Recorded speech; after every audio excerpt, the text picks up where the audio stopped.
Inspirons-nous de la vie, notre plus beau modèle d'avenir. Je vous laisserai méditer tout ça tranquillement ce soir. Je laisserai Michel Papalardo, qui vient d'être présenté. Je lui laisserai le soin de présenter dans quelques minutes notre lauréat et permettez-moi quelques mots très rapides d'introduction et surtout des mots d'hommage. En effet, je voudrais rendre hommage à 3 personnes qui nous ont quittés en 2022 et 3 personnalités qui ont contribué à faire de ce prix François Sommer Homme Nature une distinction reconnue dans le monde scientifique. La première d'entre elles, c'est Yves Le Floxois, co-créateur du prix François Sommer Homme Nature avec la Fondation en 2012. Yves Le Floxois en était l'animateur et la cheville ouvrière depuis 10 ans. Il est décédé le 24 septembre dernier, à la veille de ses 80 ans. Et je tiens à exprimer ici la reconnaissance de la Fondation pour l'œuvre qu'il a accompli et pour le rayonnement qu'il a permis de donner à ce prix. La qualité de son travail se reflète dans l'excellence des lauréats de ce prix depuis 2012. En fait, ce prix est donné tous les 2 ans. Donc le premier prix a été remis en 2014 à Clément Sanchez, en 2016 à Claude Grison, qui nous a fait l'amitié d'être là aujourd'hui, et l'amitié à Alain, et je sais qu'elle est fidèle à Biomime Expo. En 2018, c'est le réseau Bactériophage France qui a été lauréat du prix. Et en 2020, Marc-André Selos, que je ne présente pas. Sans omettre notre lauréat de ce soir, mais je laisse le suspense à son comble, dont Yves Le Floxois avait instruit le dossier avec l'appui des membres du jury. 2 autres membres du jury nous ont quittés. D'abord, quelqu'un que je ne présenterai pas non plus, qui est très connu ici et dans nos différentes communautés. Il s'agit du célèbre paléontologue Yves Coppens, qui nous a quittés au mois de juin dernier. Il nous avait encore écrit au mois de mars, et je me permets de le citer. « Merci encore et toujours pour cette superbe idée du prix François Sommer Homme Nature et de son esprit. Je suis très fier d'appartenir à son jury. » Et enfin, je voulais évoquer la mémoire d'André Laurent Parodi, autre pilier du jury depuis sa création, ancien président de l'Académie nationale de médecine, ancien président de l'Académie vétérinaire de France, qui nous a quittés au mois de mai dernier.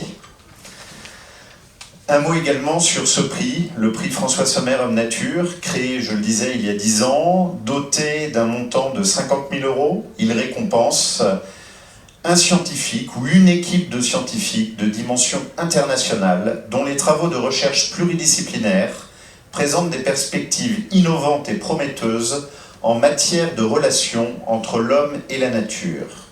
De relations vertueuses, devrais-je préciser.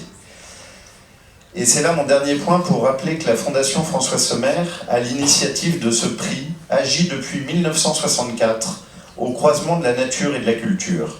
Son fondateur, François Sommer, avec le soutien de son épouse Jacqueline, était un grand mécène et collectionneur. Il est à l'origine du musée de la chasse et de la nature, qui est non seulement le réceptacle d'œuvres remarquables, classiques et contemporaines, mais également un lieu d'échange et de réflexion sur le rapport que nous entretenons avec le sauvage qui nous entoure.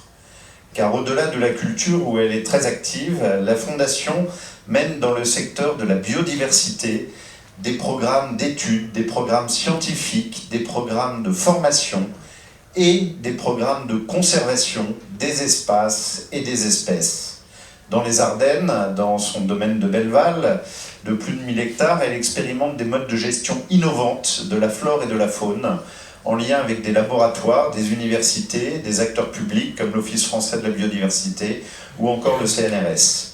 Et en Afrique, je me permets ce clin d'œil, la Fondation cogère avec le gouvernement du Mozambique le parc national de Gilet de près de 500 000 hectares. Et je sais que ce sujet intéresse particulièrement notre lauréat qui, je l'ai découvert, mène lui-même des études au Mozambique. Peut-être nous en parlera-t-il. Nous pilotons et salarions sur place 120 personnes pour lutter contre le braconnage, étudier et protéger la faune et la flore, réintroduire les espèces et gérer des programmes de développement communautaire au profit des communautés et des villages autour de cette réserve, avec nos partenaires que sont l'Agence française de développement et la Commission européenne. Voilà ce que je voulais beaucoup trop rapidement vous dire, et je passe tout de suite la parole à Michel. Merci beaucoup, bonjour à tous. Alors effectivement, c'est à moi que revient l'honneur de vous présenter le lauréat, qui est là, Nicolas Mathevon, bioacousticien, spécialiste des langages et des comportements des animaux. Et pour ceux d'entre vous qui n'auraient pas encore deviné, le lauréat du prix François Sommer Homme Nature 2022, c'est le conférencier qui était annoncé dans le programme, donc il n'y avait pas vraiment de suspense. Et donc, merci bien sûr d'être là pour recevoir votre prix, mais surtout pour parler plus savamment que moi de vos recherches. Mais quelques mots quand même pour vous présenter, cher Nicolas, avant de vous remettre ce prix et de vous écouter, bien sûr. Nous sommes tous venus pour cela, cela va sans dire. Donc je vais dire quelques mots sur votre tout à fait passionnant parcours. D'abord sur le fait que vous êtes biologiste, spécialiste du comportement animal, professeur de classe exceptionnelle à l'université de Saint-Étienne depuis 26 ans, membre senior de l'Institut universitaire de France, directeur de l'équipe de neuroéthologie sensorielle que vous avez fondée, et président de l'International Bioacoustic Society. Et tout cela en commençant par étudier le chant des oiseaux. C'est plus poétique, mais chant des oiseaux, certes, mais plus précisément et plus savamment, en vous intéressant aux effets de la propagation du son dans les milieux bruyants, en forêt amazonienne par exemple. Puis, après le chant des oiseaux, en étudiant la reconnaissance entre les mères otaries et les jeunes otaries, je suppose que vous nous expliquerez pourquoi. Et puis, enfin, en passant par la communication acoustique et la perception de l'environnement sonore chez les crocodiles. Vous avez enregistré, on en parlait tout à l'heure parce que ça me préoccupait de bien comprendre ce qui se passait. Vous avez enregistré des cris émis par des embryons matures de crocodiles, encore dans leur œuf, et c'est très important pour la vie des crocodiles. En laboratoire, donc, ou sur le terrain, en Australie, en Afrique, en Amérique du Sud, au pôle, on vous trouve toujours armé de micros, de magnétophones, aussi de haut-parleurs, car vous captez les signaux acoustiques, mais vous êtes aussi un des très rares chercheurs sur cette planète à pouvoir entamer et tenir une conversation avec un crocodile, un flamant rose ou une hyène.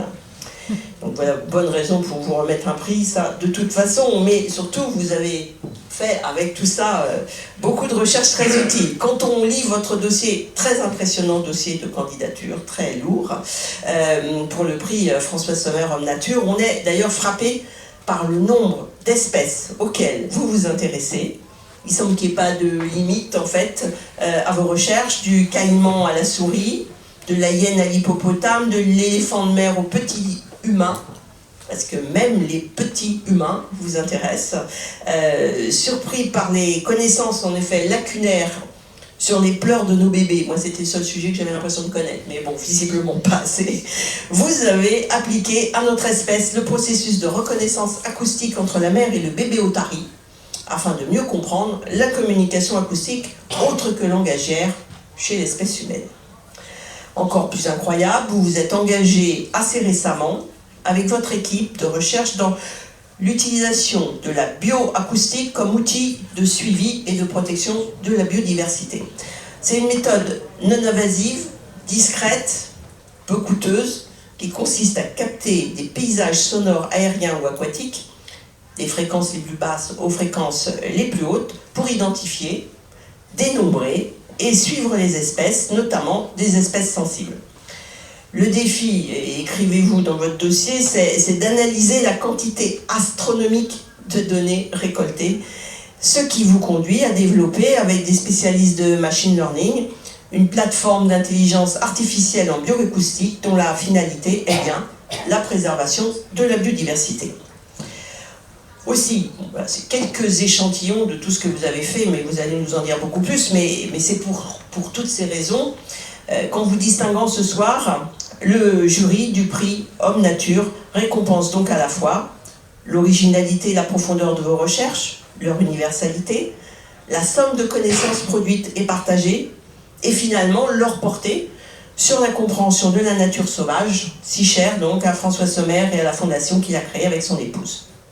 Mais à côté du chercheur, nous récompensons également l'enseignant, passionné par la transmission des savoirs, et le vulgarisateur scientifique de grand talent, auteur de nombreux livres, de conférences, d'articles dans des revues scientifiques internationales, mais également dans des revues grand public, avec des articles et des récits qui ont inspiré des documentaires et plusieurs films pour le CNRS et Arte, où l'on découvre, troisième facette importante, l'homme, le baroudeur, l'amoureux de la nature et in fine, une grande voix. Nous espérons qu'elle portera toujours plus loin et toujours plus fort. Donc voilà, cher Nicolas Mathevon, pourquoi le prix vous est décerné cette année. Et donc, je suis très heureuse. Alors voilà, on recherchait le diplôme.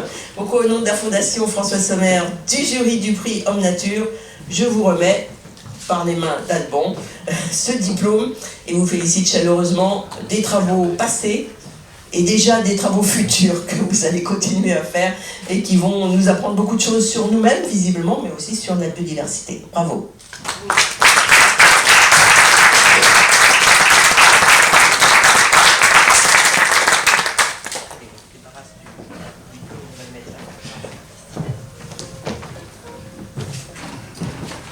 Merci. Ah oui, pardon. Merci. Je suis sans voix. Pour un bioacousticien, c'est pas terrible. Vous avez quand même 30 minutes à faire, cher Nicolas, donc essayez de la retrouver assez rapidement. Merci pour ce joli discours, ça me touche beaucoup. Merci pour ce prix. Comme j'avais 30 minutes, je vais démarrer tout de suite l'exposé. Vous avez plein de choses très belles à nous raconter. Et sachez que M. Mathevon dédicacera son livre une petite vingtaine de minutes après la fin de cette session. Voilà, c'est à vous. Voilà. Alors, vous m'entendez bien? Oui. Donc, ça c'est mon côté enseignant.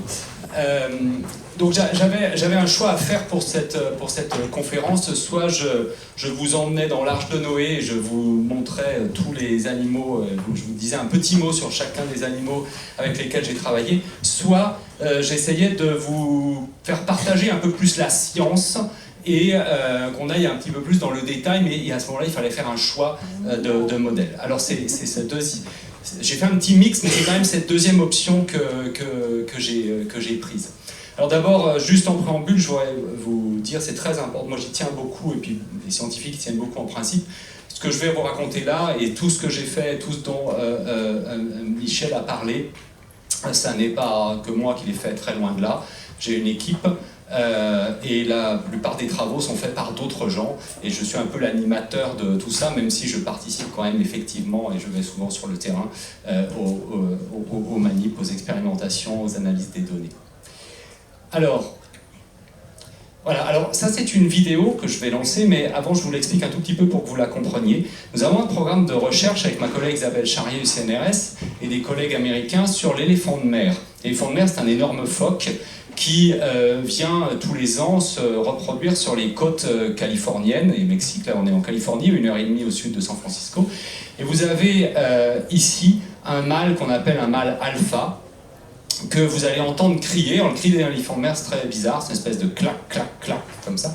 Et ce qu'il faut regarder, donc ce mâle alpha est entouré par ses femelles et il défend cette zone-là.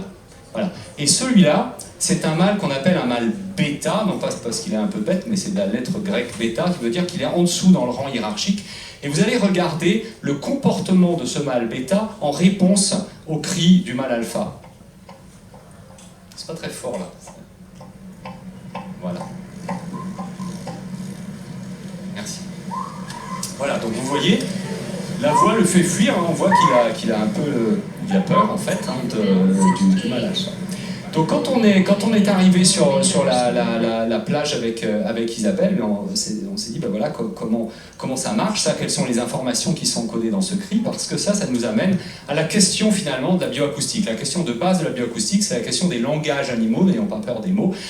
C'est un travail un petit peu d'archéologue. Si vous voulez, ici, vous avez le disque de Phaistos, peut-être que vous connaissez ça. C'est une pièce archéologique qui a été trouvée en Crète. Et vous voyez, plein d'inscriptions, là, mais personne ne sait ce que ça veut dire.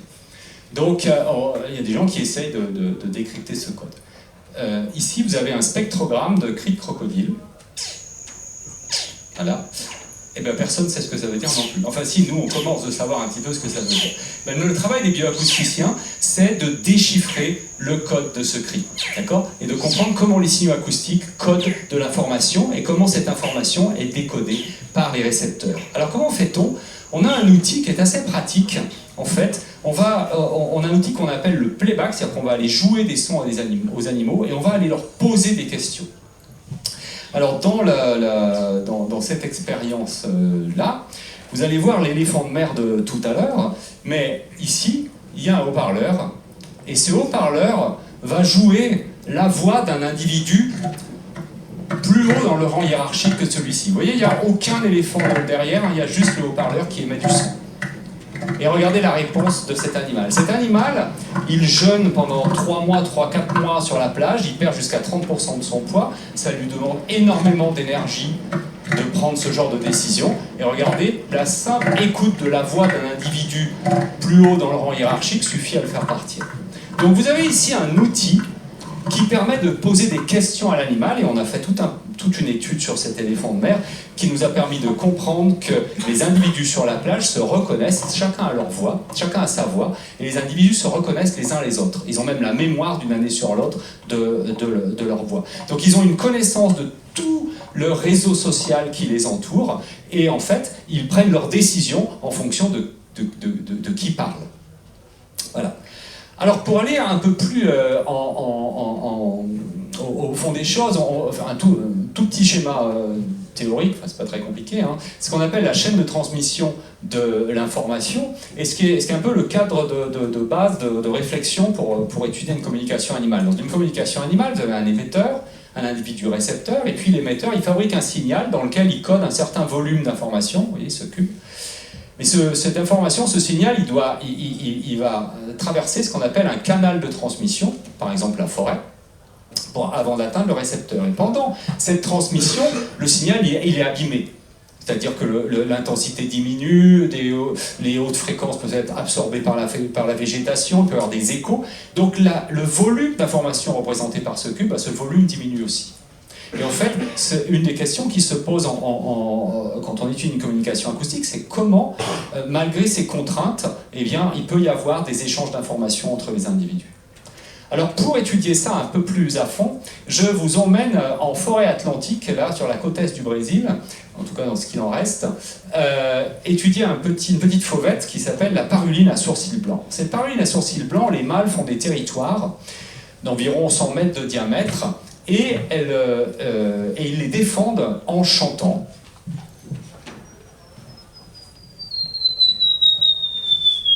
Voilà le chant d'une paruline. C'est très simple, c'est une descente en fréquence de petites notes, d'accord, les unes derrière les autres, séparées par des silences, comme ça. Si on enregistre ce chant, après 100 mètres de propagation dans la forêt, je vous rappelle que 100 mètres, c'est la taille d'un territoire, voilà ce qu'on obtient. Tendez bien l'oreille. Voilà, après 100 mètres de propagation, il ne reste plus que ça. On voit très bien sur le spectrogramme que la moitié du champ, celle la plus aiguë, bien, a disparu, absorbée par la végétation. Il n'y a plus de silence, les échos les ont comblés, etc. Pourtant, la communication se passe, et c'est ce qui nous a intéressés. Comment ça marche? Alors, comment ça marche? On s'est posé les questions les unes après les autres de quel type d'informations peuvent être codées dans le champ d'une paruline. Classiquement, une information qui est codée dans le champ des oiseaux, c'est l'identité de l'espèce. Nous sommes tous capables de différencier un merle d'un rouge-gorge ou d'un troglodyte. En tout cas, vous savez tous que chacun a son propre champ. Donc chaque espèce a son propre champ. C'est une information qui est très importante dans la plupart des vocalisations animales, et en particulier les chants d'oiseaux. Alors pour comprendre comment cette information « je suis une paruline à sourcils blancs », finalement c'est ça l'information d'identité de l'espèce, comment elle est codée dans le champ d'une paruline? On a commencé par enregistrer plein de parulines mâles et comparer leur chant. Et on s'est aperçu qu'en fait, tous les chants de toutes les parulines à sourcils blancs qu'on enregistre obéissent à cette loi, c'est-à-dire que les notes sont accrochées le long d'une descente en fréquence. On parle de notes plus aiguës, et puis on descend vers des notes plus graves. Alors après, que fait-on pour savoir si c'est ça le code « je suis une paruline à sourcils blancs » Eh bien, on va poser des questions à l'oiseau. Cet oiseau s'y prête parce que quand on pose un haut-parleur au centre du territoire d'une paruline à sourcils blancs et qu'on lui joue le chant d'une paruline à sourcils blancs enregistré à quelques kilomètres de là, eh bien, votre paruline attaque le haut-parleur. C'est-à-dire qu'elle arrive sur le haut-parleur, elle se met autour, elle chante, elle est très excitée, elle passe dessus, elle donne des coups de bec, etc. Donc, et si vous lui jouez du Mozart ou un chant de troglodyte, eh bien, elle ne réagit pas. D'accord ? Elle réagit spécifiquement au chant de la paruline. Alors, ça permet de faire des signaux modifiés. Avec l'outil informatique, on peut faire des tas de choses, et on va donc casser le code supposé de « je suis une paruline à sourcils blancs ». Première manière de le casser, c'est de le casser brutalement en prenant toutes les notes là et en les mélangeant, en les mettant au hasard. Alors évidemment, ça c'est un peu sévère comme modification. C'est sûr que quand on passe ce signal à une paruline à sourcils blancs, eh bien elle se demande ce qui se passe et elle ne vient pas sur votre haut-parleur. Vous avez cassé le code. Ce signal, qui est pourtant composé de notes de paruline, n'obéit plus à cette règle. Alors vous allez me dire, oui, mais c'est quand même un peu rude là. Donc faisons des modifications un peu plus douces. Et par exemple, augmentons légèrement la pente du chant. Eh bien, lorsqu'on augmente de quelques pourcents la pente comme ça d'un chant de paruline, eh bien, on perd la réponse comportementale. On peut aussi diminuer légèrement la pente en faisant un chant comme ça. Eh bien là encore, on perd la réponse de la paruline. En fait, il suffit de modifier un tout petit peu la pente moyenne d'un chant de paruline pour enlever, pour casser le code et que ça ne soit plus compris par les autres parulines. Ce chant-là ou ce chant-ci ne porte plus l'information « je suis une paruline à sourcils blancs ». L'ultime vérification, elle a été apportée par un signal de synthèse pur. Alors il est un petit peu difficile à entendre, des fois il est un peu fort, c'est celui-ci, vraiment parfait. Donc ce signal, c'est un signal qui est fabriqué par ordinateur, il n'y a rien de paruline là-dedans, mais on a suivi la loi de descente en fréquence. On part de la même fréquence aiguë qu'un chant naturel, on arrive à la même fréquence grave, dans le même temps, donc on a la même pente, par contre il n'y a plus de notes, il n'y a plus de silence, il n'y a plus rien. Quand vous jouez ça sur le territoire d'une paruline depuis un haut-parleur placé au centre de son territoire, eh bien, vous obtenez une réponse territoriale. C'est-à-dire que pour la paruline, ça c'est un chant de paruline qui porte l'information « je suis une paruline à sourcils blancs ». Alors on ne va pas se laisser avoir très longtemps, au bout d'un certain nombre de tests, parce qu'évidemment elle entend très bien la différence entre ce chant et le normal. Mais pour elle, le code est là. Et ça n'est qu'au bout d'un certain apprentissage qu'elle va le classer comme signal non signifiant. Mais en tout cas, on a touché le code. Je vous rappelle qu'après 100 mètres de propagation, eh bien, il ne reste plus que la moitié du signal. Mais en fait, cette moitié suffit pour avoir accès à la pente, puisque c'est la même tout le long. Et donc la paruline n'a pas besoin d'avoir tout son chant, d'entendre un chant entier, pour comprendre qu'il s'agit d'une paruline à sourcils blancs. Un demi-chant suffit. Donc, ce signal, cette information, identité de l'espèce, est codée par la descente en fréquence, était un paramètre résistant à la propagation, qui permet la transmission de l'information à longue distance. C'est une information publique, on pourrait dire. Autre information, l'identité individuelle. Des parulines qui ont leur territoire placé les uns à côté des autres, ne passent pas leur vie à s'attaquer, d'accord ? Les voisins, ça ne passe pas leur vie à s'attaquer, pourtant elles chantent. Et quand, donc ça c'est assez classique chez les oiseaux, mais ça sous-entend qu'elles puissent reconnaître Pierre-Paul Jacques d'un individu qu'elles n'ont jamais entendu, un individu de la même espèce mais qu'elles n'ont jamais entendu. Donc il y a un codage de l'identité individuelle dans le champ de la paruline.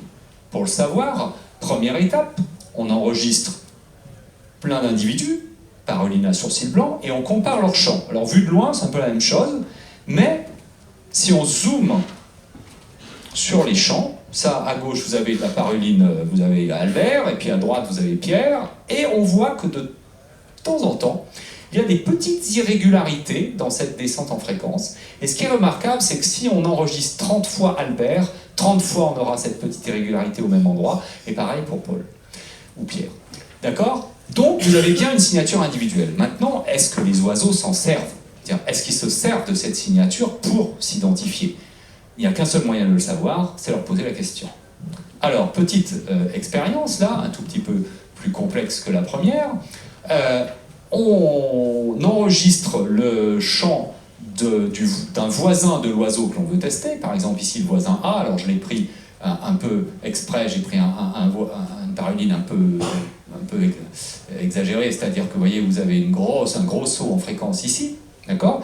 Quand on met le haut-parleur en bordure du territoire de l'oiseau testé, qu'on lui passe son voisin A, eh bien, on n'a pas beaucoup de réponses, parce que le voisin A chante depuis son territoire, à lui, pas de problème. Maintenant, ce qu'on peut faire, c'est qu'on peut par ordinateur, eh bien, bouger, vous voyez ce saut-là, cette irrégularité qui est ici dans la pente, on va prendre ces deux notes-là, on va les monter en fréquence, et donc on déplace l'irrégularité en temps, on la met un tout petit peu plus en retard par rapport. C'est la seule chose qu'on change, tout le reste, on garde exactement les notes et la disposition du chant du voisin A. Ben, lorsque vous émettez ce signal depuis un haut-parleur qui est en bordure du territoire d'une paruline et en bordure du territoire du voisin A, eh bien on obtient une réponse territoriale forte, la même réponse que celle que l'on obtient quand on passe un oiseau étranger, un oiseau qui n'a jamais été entendu. En fait, qu'a-t-on fait ici? On a changé l'identité de l'oiseau émetteur, on a cassé le code identité individuelle. D'accord? Voilà. Alors ce qui est assez amusant à constater, ou intéressant à constater, c'est que ces irrégularités qu'on repère ici, ces petits sauts fréquentiels, en principe, ils sont toujours dans la première partie du champ. Je vous rappelle que la première partie du champ, c'est celle qui disparaît à longue distance. Qu'est-ce que ça signifie, ça? Ça signifie que cette information identité individuelle, elle n'est accessible qu'à des oiseaux qui sont proches de l'oiseau émetteur. C'est une sorte d'information privée, en quelque sorte. Identité de l'espèce, information publique, identité de l'individu, information privée, réservée aux voisins et probablement à la femelle qui est avec le mâle qui chante. C'est une information qui est sensible à la propagation. Donc vous voyez comment s'intriquent à la fois les contraintes du milieu, parce que c'est la forêt qui crée ces modifications, et la manière dont sont codées les informations qui sont portées par le signal. Voilà. Et bien ça, c'est notre travail. C'est le travail de base des bioacousticiens, c'est de décrypter ces codes. Donc il est possible de comprendre les mécanismes de codage et de décodage de l'information portés par des signaux acoustiques animaux en utilisant des expériences et des techniques de traitement du signal. Voilà, ça, c'est une extrémité du spectre de la bioacoustique. Maintenant, ce que je vais faire, c'est que je vais passer en revue, puis après je vais insister un peu sur une chose. Comme on est quand même dans un salon Biomime Expo, j'ai présenté les applications pratiques, on va dire, pour la bioacoustique. Alors, vous avez vu avec l'exemple de la paruline, on peut avoir accès au code de l'information. On peut imaginer d'utiliser ces codes dans certains cas. C'est ce qu'on fait, par exemple, si on fait de l'effarouchement acoustique. Par exemple, au laboratoire, actuellement, nous, on a une doctorante qui est payée par la SNCF pour mettre au point le signal qui va faire fuir les chevreuils à l'avant des TER. Et en fait, comment fait-elle? Elle part des signaux de détresse naturels émis par les chevreuils, et elle travaille dessus elle les décode d'abord, c'est-à-dire qu'elle cherche à comprendre qu'est-ce qui dans ce signal fait que l'animal va réagir en fuyant, et ensuite, l'étape d'après, ça va être d'exagérer ces parties-là, ces paramètres-là, pour rendre ces signaux encore plus efficaces, et puis surtout éviter ce qu'on appelle l'habituation, c'est-à-dire les rendre suffisamment variables pour que les animaux ne s'habituent pas trop. Bon. Voilà, donc ça peut être, c'est directement, je dirais une application directement tirée du décodage des signaux animaux. C'est utilisé ça sur les aéroports, pour l'effarouchement acoustique. C'est un truc qui a été mis au point par des chercheurs français d'ailleurs, Thierry Aubin et Jean-Claude Prémont dans les années 80. Et ils ont mis au point des signaux qui font fuir les oiseaux sur les aéroports. Maintenant, chaque fois que vous prenez l'avion, je sais que plus personne ne prend l'avion de nos jours, mais ça va revenir, eh bien, vous avez des haut-parleurs le long des pistes qui font fuir les avions avant que votre avion ne décolle. Une autre application, c'est, vous voyez, il y a des informations qui sont codées dans les vocalisations animales. Il y a des informations qu'on n'a pas cherchées dans le champ de la paruline, mais qui existent dans de nombreux signaux animaux, qui peuvent être indicatrices de l'état physiologique de l'individu. Je prends un exemple dans le domaine médical, c'est quelque chose qu'on commence d'envisager au labo. Vous travaillez sur une souris qui est un modèle de maladie neurodégénérative, d'accord? Ou un modèle d'AVC, par exemple, de récupération d'AVC. La voix est totalement corrélée. au fait de si vous récupérez plus ou moins bien vos capacités. Or, les souris, ça crie en permanence. Hein. Tu touches chapeau pointu en permanence, la souris. Ça peut aussi être utilisé en bien-être animal. Vous avez un élevage de quoi que ce soit, et vous enregistrez l'ambiance acoustique de vos poules, par exemple, et vous pouvez voir si, dans quel état elles sont, quel état de stress, etc., parce qu'en fonction de leur vocalisation. On avait fait une petite étude comme ça sur un oiseau diamant mandarin au laboratoire, et quand on leur faisait manger un petit pastille du corticostérone, leurs cris venaient plus aigus. Et on avait montré même que ces cris plus aigus, il y avait pratiquement une contagion émotionnelle, parce que les oiseaux, en entendant ces cris plus aigus, eux-mêmes devenaient plus stressés, quoi. Donc ça peut être des marqueurs de stress intéressants. Il y a des gens qui travaillent beaucoup là-dessus.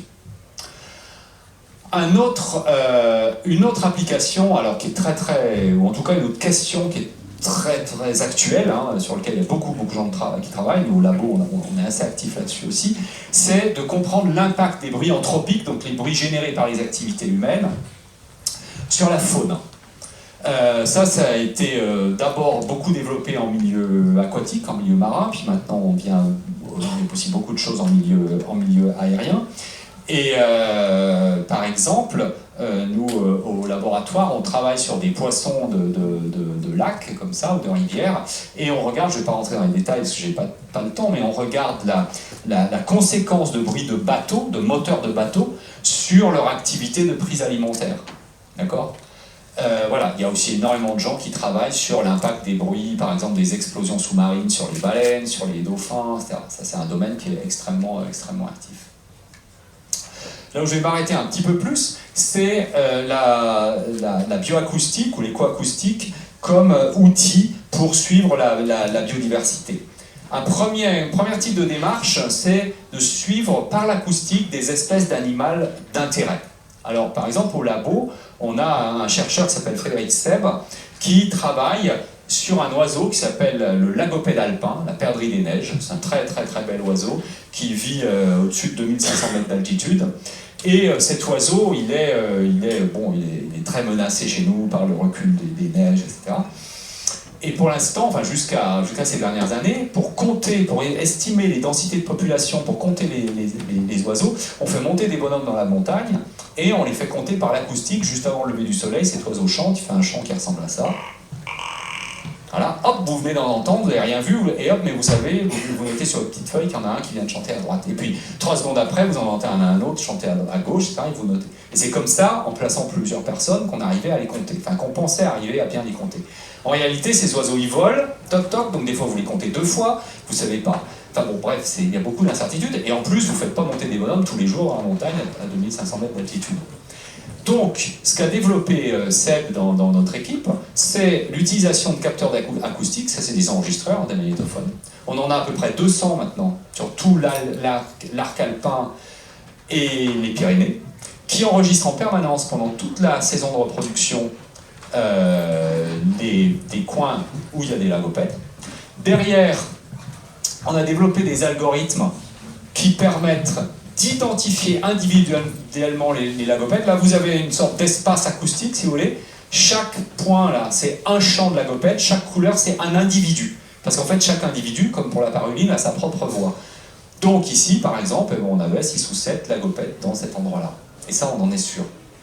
Et en plus, on peut suivre leur dynamique sur la saison. Donc voilà comment on peut utiliser l'acoustique pour suivre une espèce d'intérêt. Une autre approche qui est actuellement, donc, les gens sont très effervescents là-dessus, c'est utiliser les paysages sonores comme reflet de la biodiversité et suivre l'état des écosystèmes.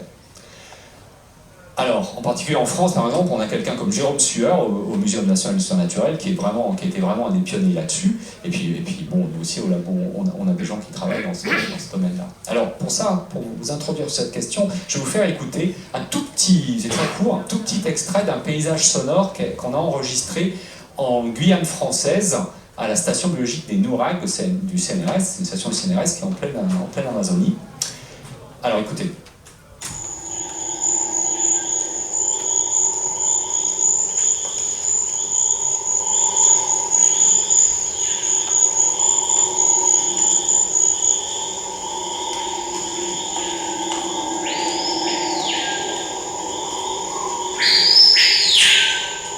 Voilà, alors c'est riche ce paysage, alors maintenant décortiquons-le un peu.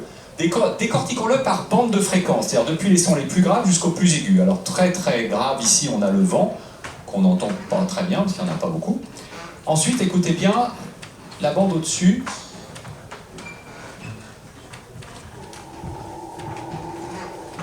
Alors ça, ce sont des singes hurleurs, qui sont à 2 km de là.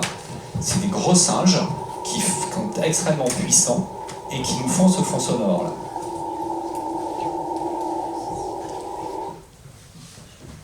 La bande supérieure va avoir une grenouille et puis un oiseau. Donc tutiti, ça c'est la grenouille.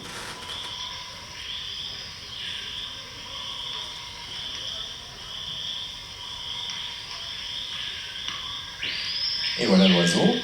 L'oiseau, le piot hurleur. Et ça, c'en est un autre individu, juste il est plus près du micro. D'accord ? C'est la voix de l'Amazone, ça, on l'entend partout. Où vous alliez en Amazonie, de l'est à l'ouest, vous entendez cette voix-là. On l'entend aussi dans les films, même quand ils ne sont pas tournés en Amazonie, mais dès qu'il y a un bout de jungle, on met ce son en principe.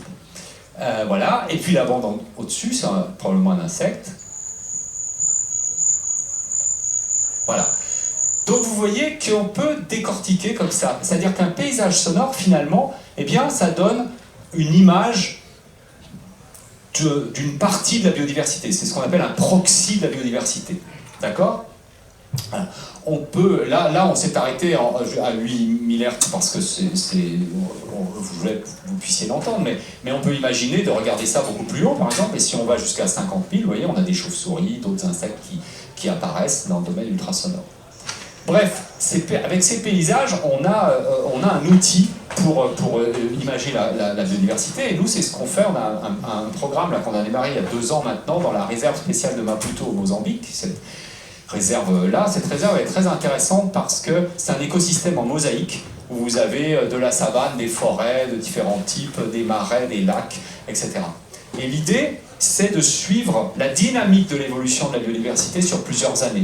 Dans cette réserve, la grande faune avait complètement disparu suite aux divers événements, guerre civile et autres au Mozambique. Et puis depuis une dizaine d'années, on a une reconquête en quelque sorte par la faune.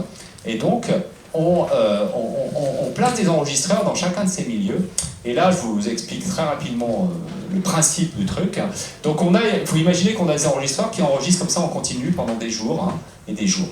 Ensuite, on utilise un réseau de neurones, qui est un réseau de neurones Google en fait, qui analyse, qui à chaque seconde de temps affecte un certain nombre de coefficients. Et avec une petite intégration, ici vous avez, chaque point représente 1 minute d'enregistrement dans un grand espace acoustique. C'est un espace acoustique qui fait 128 dimensions, comme c'est pas possible de représenter 128 dimensions, ici on vous en a mis 2, d'accord ? Mais chaque point c'est 1 minute d'enregistrement, chaque couleur c'est un enregistreur, et les types de couleurs c'est les milieux. Par exemple les bleus, c'est des enregistreurs passés près des lacs. Donc vous voyez, dans l'espace acoustique, on peut imager finalement l'espace acoustique occupé par le paysage sonore enregistré par l'enregistreur. Mais le plus intéressant, c'est qu'on peut suivre la dynamique au cours de la journée, au fur et à mesure des jours, au fur et à mesure des mois. Et par exemple, je vous en donne qu'un exemple, voilà la position des biotopes dans l'espace acoustique vers midi, et la voici au coucher du soleil. Et par exemple, eh bien, vous avez cette forêt qui était ici vers midi, donc ça veut dire qu'on avait une certaine ambiance sonore à midi. Au coucher du soleil, tchoung, on bascule tout à fait dans une autre région de l'espace acoustique. Donc on a un outil ici exploratoire qui nous permet vraiment de caractériser la dynamique de ces paysages. Derrière nous, on a développé, on est en train de travailler aussi dessus, des métriques qui permettent de quantifier les choses. Par exemple, on peut quantifier des volumes. On a 128 dimensions, ça permet de quantifier un paquet de trucs. Et voilà. Et donc l'idée c'est ça, l'idée c'est de suivre comment les choses vont évoluer. Voilà, alors, je suis désolé parce qu'on est très très contraint par le temps, donc j'espère juste vous avoir mis en appétit bioacoustique. Mais là, pour en résumer, la bioacoustique étudie les communications acoustiques animales et humaines. Effectivement, comme Michel le disait tout à l'heure, on a un programme sur les pleurs des bébés au laboratoire. On regarde les bébés. J'ai effectivement commencé une partie de ma carrière avec Isabelle Charrier d'ailleurs, en étudiant les cris des bébés otaries. Et puis à un moment, je me suis dit, c'est des cris des bébés humains, c'est pas mal aussi. Parce qu'en fait, on connaît très peu de choses sur les pleurs des bébés. Voilà. Et puis ce domaine présente des applications diverses, depuis les interactions avec les animaux, le domaine biomédical, le bien-être animal et le suivi des écosystèmes. Juste une petite parenthèse, j'en profite pour faire un petit peu de publicité pour une start-up qui vient de naître dans notre labo, qui a été fondée par quelques jeunes du labo, qui s'appelle Biophonia. S'il y a des gens que ça intéresse de les contacter. Donc ces jeunes, justement, parce que ça paraît très joli comme ça, ce que je vous ai présenté sur l'analyse des paysages sonores, il y a quand même un gros problème, c'est stocker les données, traiter les données, parce que ça génère des quantités astronomiques de données. Et donc l'objectif de leur boîte ici, c'est justement de fournir à des collectivités, des parcs, peu importe, n'importe quel organisme qui voudrait organiser un suivi de la biodiversité par l'acoustique, qui serait capable d'aller poser des capteurs, enfin même eux peuvent aller le faire, mais derrière eux ils assurent le stockage et le traitement des données. C'est vraiment leur idée. Et voilà, je crois que je suis dans les temps. Si vous avez